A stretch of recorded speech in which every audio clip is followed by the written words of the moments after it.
Presentación de la hematopoiesis a cargo del grupo 64. Soy Teresa Shahil Ávila y les voy a dar una breve introducción. La hematopoiesis es un proceso complejo en el que influyen factores tanto propios del individuo, ya sean hereditarios o genéticos, al igual que factores ambientales como la nutrición o las vitaminas. La hematopoiesis es la encargada de la producción, la maduración y el desarrollo de los elementos formes de la sangre, los eritrocitos, las plaquetas y los leucocitos. Todo ello a partir de una sola célula madre e indiferenciada, que sería la célula hematopoietica pluripotencial. Todo esto tiene lugar en la médula ósea, pero en el periodo embrionario y fetal se da en diversos órganos con diversas funciones. Se inicia en el saco vitelino a partir de la segunda semana de gestación, correspondiente a la fase mesoblástica. Posterior a ello, en la cuarta y quinta semana pasan al hígado y al vaso respectivamente y van a hacer la fase esplénica y hepática. Se quedan ahí, o sea, se produce ahí durante todo el segundo trimestre del embarazo. Posterior a ello, ya en el cuarto mes, empieza a desarrollarse en la médula ósea y se queda ahí durante toda la vida y corresponde a la fase mieloide. También el tejido hematopoiético puede ser de dos clases, ya sea mieloide o linfoide. En el mieloide se va a producir específicamente en las trabéculas del hueso óseo fibroso y va a producir finalmente todas las células en las células granulosas. Van a ser los basófilos, los neutrófilos y los eosinófilos, y también los trombocitos y los eritrocitos. El tejido linfoide se va a desarrollar principalmente en el hígado, el timo, el vaso y las amígdalas. Va a dar como producto final los linfocitos T, los linfocitos B y las células NK, las natural killer. La vida de las células sanguíneas es relativamente corta, por lo que es necesaria una producción constante de dichas células para mantener el cuerpo humano en funcionamiento. Esto se logra gracias a la hematopoiesis, que es el proceso de formación y maduración de células sanguíneas como el eritrocito y el leucocito a partir de un precursor celular. Las primeras señales de la hematopoiesis pueden observarse durante la segunda semana de vida fetal, con la aparición de pequeños islotes sanguíneos en la pared del saco vitelino. La hematopoiesis varía paulatinamente de localización hasta ubicarse en el hígado, el cual se convierte en el sitio principal de formación de sangre hacia el tercer mes de vida fetal. Al mismo tiempo, puede observarse algo de formación de sangre en el vaso, principalmente de eritrocitos. Hacia el quinto mes de vida fetal, la hematopoiesis disminuye tanto en el hígado como en el vaso, hasta detenerse antes del nacimiento, momento en el que la médula ósea pasa a convertirse en el principal órgano hematopoiético de la existencia postnatal. De esta forma podemos decir que luego del nacimiento el principal órgano hematopoiético es la médula ósea y llamamos a la producción de células sanguíneas de la médula esa mielopoiesis. Soy Andrés Castro Juárez y continuaré con la definición de hematopoiesis. Como ya se mencionó, el sistema hematopoiético tiene como función eliminar de la circulación las células defectuosas o aquellas que han cumplido con su ciclo de vida y deben ser reemplazadas por células nuevas del mismo tipo. La regulación de este proceso tiene lugar tanto a nivel genético, mediante factores de transcripción que rigen la diferenciación celular progresiva en tipos celulares específicos, como a nivel epigenético, que establece la memoria celular y fija las decisiones de destino celular. Las células madre hematopoiéticas son unas células muy importantes en este proceso, que presentan funciones determinadas que las hacen diferentes a cualquier otra célula, como son, que son multipotentes, es decir, poseen la capacidad de generar a los linajes sanguíneos. Otra cualidad es que poseen un potencial proliferativo elevado, debido a que son capaces de dividirse y dar origen a un gran número de células maduras a lo largo de la vida. La número 3 es que presentan la capacidad de generar células madre nuevas idénticas a sus predecesoras. Continuando, mi nombre es Adrián Sierra y les hablaré sobre dónde se lleva a cabo la hemopoiesis. La hemopoiesis durante la vida embrionaria se lleva a cabo en varias partes o en varios órganos, pero en el adulto se lleva a cabo principalmente en la médula ósea, que este es un tejido esponjoso compuesto por sinusoides que son unidades especializadas de vasos sanguíneos, los cuales proporcionan una barrera entre el compartimiento hematopoyético y la circulación periférica. La médula ósea se encuentra en el interior de muchos de los huesos del cuerpo humano, como las vértebras, los huesos que conforman el cráneo, que son varios, como ya sabemos, y las crestas ilíacas de la cintura escapular. A continuación, mi compañero ampliará esta lista de lugares donde hay médula ósea, contribuyendo así la lista de los lugares donde se lleva a cabo la hemopoiesis en el cuerpo humano adulto. Me presento, mi nombre es Alan Barrios. Vamos a seguir hablando sobre el tema sobre la hematopoiesis y las regiones donde se lleva a cabo. En el adulto, la médula ósea roja contiene células madres. Estas dan origen a 3 células sanguíneas que son los leucocitos, las plaquetas y los eritrocitos. Asimismo, vamos a hablar sobre la localización que se realizan en los huesos planos del esqueleto axial, que son las costillas y el esternón, y también sobre la epífisis de los huesos largos, que son el fémur y el húmero. El hueso esponjoso va a estar contenido en la médula ósea, y la cantidad de la médula hematopoyética varía a lo largo de los años, siendo al comienzo de la edad adulta un 75% del total medular, y va descendiendo hasta un 25% en la vejez, donde la grasa medular aumenta hasta un 75%. La hematopoiesis en adultos se puede reiniciar en el hígado y en el vaso. Muchas gracias. Mi nombre es Laura Rojas y voy a hablar acerca de eritropoiesis. La definición de eritropoiesis es la formación continuada de eritrocitos. Esta constituye un sistema de renovación continua, es decir, que sus elementos celulares poseen vida media limitada, por lo cual deben ser reemplazados de forma periódica.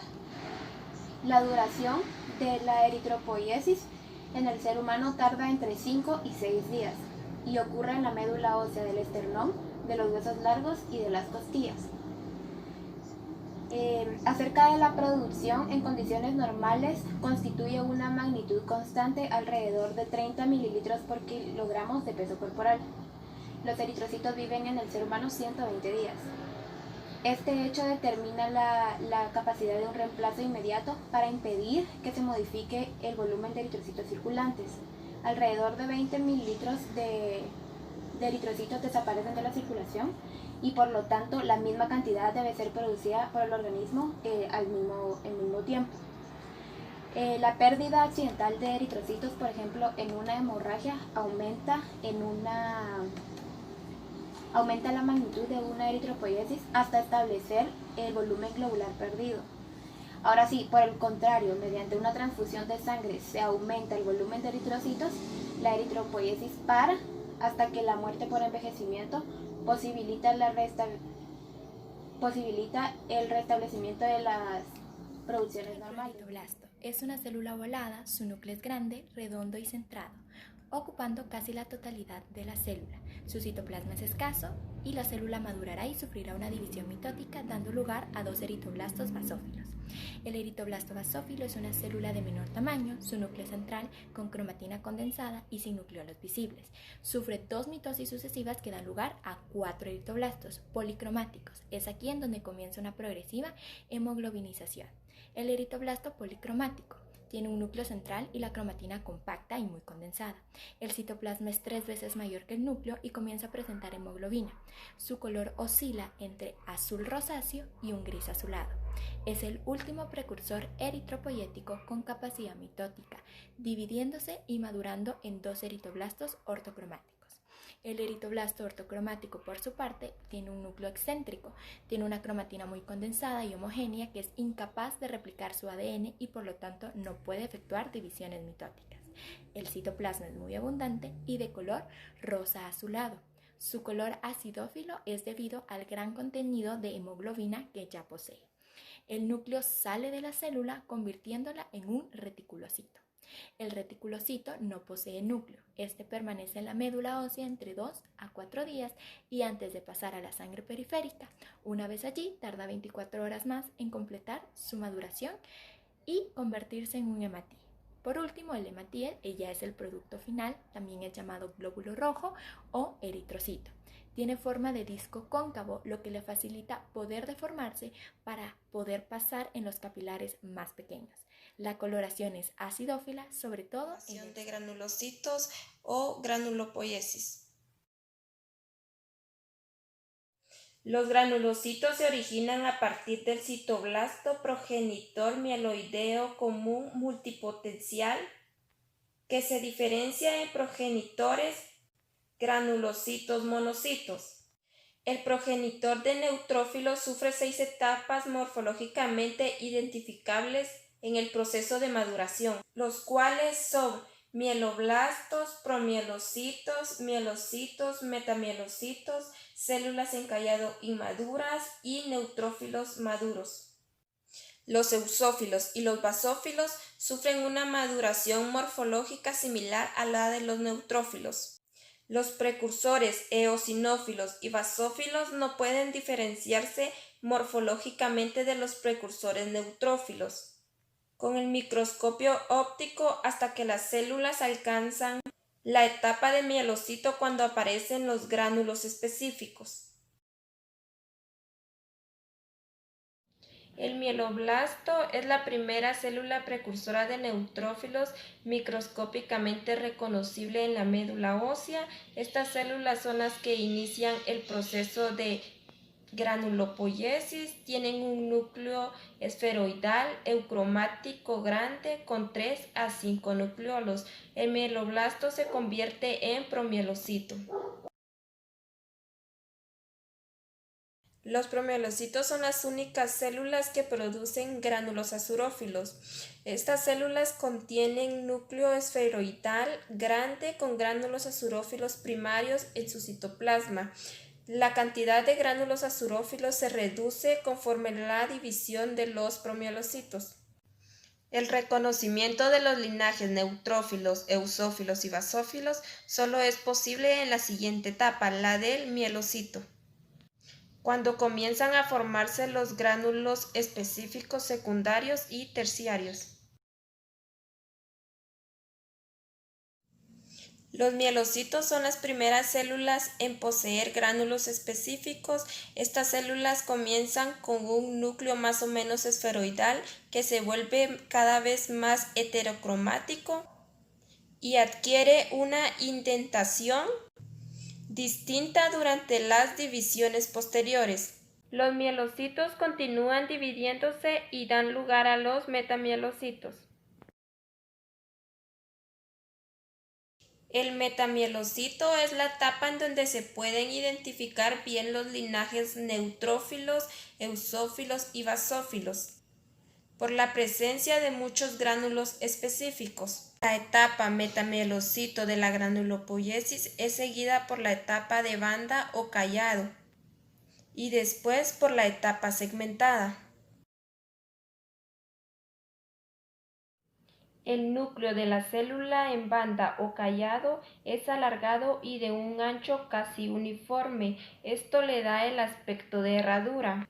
Luego aparecen constricciones nucleares en el neutrófilo en banda y se vuelven más prominentes hasta que se puedan reconocer 2 o 4 lóbulos nucleares.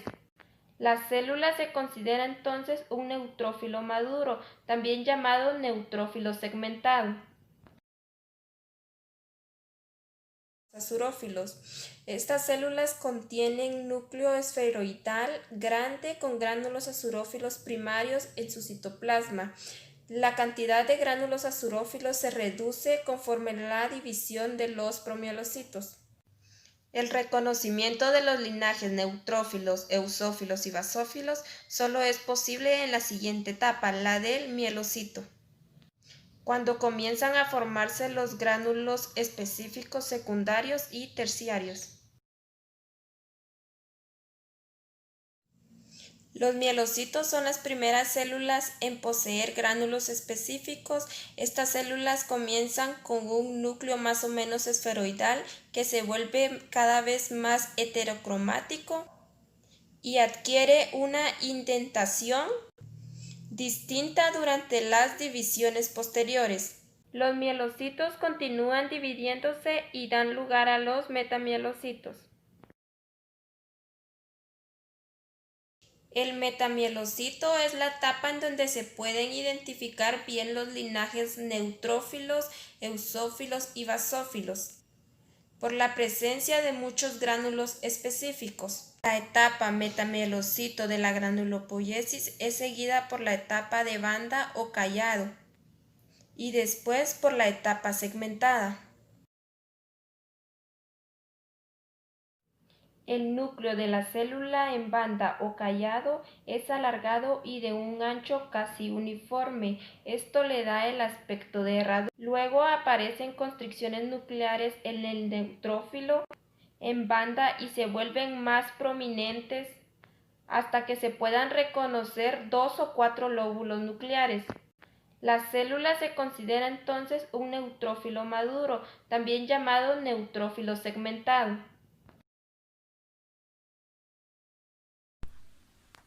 La cinética de la granulopoiesis tiene una fase mitótica proliferativa que dura una semana, en donde se detiene en la etapa del mielocito avanzado. Tiene también una fase posmiótica donde el metamielocito se convierte a granulocito que dura una semana. Los neutrófilos segmentados circulantes abandonan la sangre periférica de 6 a 8 horas. También los neutrófilos salen de forma aleatoria de la sangre. Circula unos minutos o 16 horas antes de entrar en el tejido conjuntivo. Es destruido por apoptosis y es fagocitado por los macrófagos. La médula ósea produce de 10 a 11 neutrófilos al día, que serían 5 a 30 veces mayor que la circulación. Es un fondo común de reserva que la médula libera a la circulación constantemente. Los neutrófilos de reserva se liberan en respuesta a inflamación, infección o ejercicio intenso. El comportamiento vascular también es un reservorio de neutrófilos en vasos sanguíneos de pequeño calibre. Ahora, la formación de los monocitos se producen en la médula ósea por los GMP, que son las células progenitoras de granulocitos monocitos, los GMP dan lugar a células dendríticas. La proliferación y diferenciación de la célula CMP en GMP, controlada por la IL-3, el GM-CSF controla la diferenciación de células maduras que las liberan en la circulación. La transformación de los MOP tarda de 55 horas. Los monocitos en la circulación tardan 16 horas antes de migrar a los tejidos, donde se diferencia bajo la acción de los GM-CSF, que son los granulocitos monocitos, como del MCSF. La linfopoiesis es el proceso de maduración y formación linfocítica, incluyendo los linfocitos B, T y NK. Los linfocitos parten de una célula precursora del linaje linfocítico denominado progenitor linfoide común. Los linfocitos B se producen y maduran en la médula ósea, pero se activan en los órganos linfoides secundarios. En cambio, los T se producen en la médula ósea, se maduran en el timo y se activan en los órganos linfoides secundarios. Los linfocitos NK son producidos en el timo y de ahí salen a la sangre periférica. Durante este proceso, las células van adquiriendo receptores de membrana característicos. Sin embargo, es importante destacar que en el caso de la linfopoiesis no es posible diferenciar por simple morfología los distintos precursores. En el caso de los linfocitos B, estos representan 10 a 30% de los linfocitos circulantes, en tanto de la suma de los linfocitos T, CD4 y CD8 representan el 65 al 75%. Y los linfocitos NK están en una proporción de 15 al 20%. Los B se desarrollan en la médula ósea a partir de CFV, pasando por células pre-B, linfocitos pre-B, linfocitos inmaduros, linfocitos maduros, linfocitos vírgenes, linfocitos inmunoblastos y por último llegando a ser células plasmáticas. Estas se diferencian por la adición de los BCR, que son los receptores de membrana. Los linfocitos B vírgenes circulan por el organismo pasando por los órganos linfoides secundarios y estos se activan al entrar en contacto con algún antígeno y se desarrollan como células plasmáticas en la corteza de alguno de estos órganos y después de desarrollarse ya no salen de ahí. Ahora los linfocitos T también se desarrollan en la médula ósea, pero estos a partir de CFU-T. Entonces estos generan protimocitos y estos circulan por la sangre, también pasando por los órganos linfoides secundarios, hasta que estos se relacionan con algún antígeno. Entonces después llegan al timo y son activados, pasando a ser linfocitos T inmaduros y después linfocitos T maduros. Estos, pues aquí en este órgano lo que pasa es que se adquieren los TCR, que son los receptores de membrana de los linfocitos T, y también adquieren marcadores CD, que son los cúmulos de diferenciación. Con estos, pues los dos más importantes de estos son CD4 y CD8, que definen los dos tipos más comunes de los linfocitos T. Y por último, los linfocitos NK también se desarrollan a partir de CFU-T, compartiendo la progenitora con los linfocitos T. Un paso importante en el desarrollo de este tipo de linfocitos es la pérdida de su receptor CD34. Estos no tienen receptores específicos, pero sí tienen varios y diversos receptores inespecíficos, por lo que pueden actuar sin activarse y forman parte del sistema inmune inespecífico. Por el contrario, los linfocitos B y T son parte del sistema inmune específico. Trombopoiesis. La trombopoiesis es un proceso complejo de formación de trombocitos o plaquetas a través de la fragmentación de megacariocitos. Este proceso se lleva a cabo en la médula ósea. El primer precursor de este proceso son los megacarioblastos, los cuales se transforman en procariocitos y estos se transforman en megacariocitos. Los megacarioblastos surgen a partir de una célula progenitora predestinada a convertirse en un megacariocito. Los megacarioblastos poseen un núcleo no lobulado y en ellos no se encuentran indicios de formación de plaquetas. En los megacarioblastos suceden endomitosis sucesivas, aunque no presenta